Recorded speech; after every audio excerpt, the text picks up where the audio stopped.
भाजप आणि शिवसेनेची पुण्यामध्ये पहिली बैठक होणार आहे।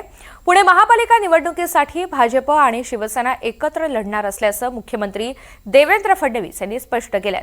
दोन्ही पक्षांमध्ये जागा वाटप तसंच निवडणुकीच्या पूर्वतयारीसाठी आज पुण्यामध्ये शहर पदाधिकाऱ्यांची बैठक होतीये। दुपारी आपटे रस्त्यावरील एका हॉटेलमध्ये या बैठकीचं आयोजन करण्यात आलंय।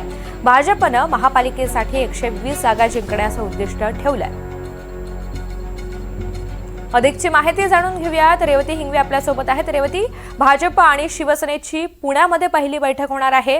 या बैठकीमध्ये नेमका काय आता अजेंडा ठरवला जाऊ शकतो आणि बैठकीला कोण कोण उपस्थित राहील? ऋतुजा, खरं तर आता पुणे महानगरपालिकेच्या निवडणुकांचं बिगुल वाजलेलं आहे आणि त्याच पार्श्वभूमीवरती सगळेच पक्ष जोमाने कामाला लागलेले आहेत। खरं तर 2 दिवसापूर्वी मुख्यमंत्री देवेंद्र फडणवीस पुण्यात आलेले होते, तेव्हा त्यांनी स्पष्ट केलं की ते अजित पवार गटासोबत लढणार नाहीयेत।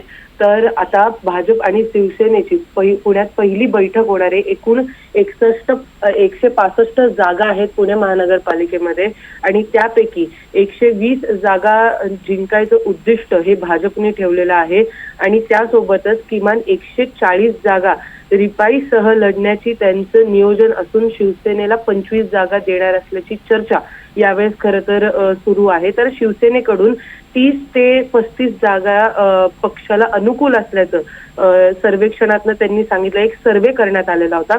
मात्र या सगळ्या बैठकीला नीलम गोरे पासून सगळेच उपस्थित असण्याची माहिती ही येते। तर त्यासोबतच भाजपची जी कोर कमिटी आहे ती देखील इथे उपस्थित असणार आहे।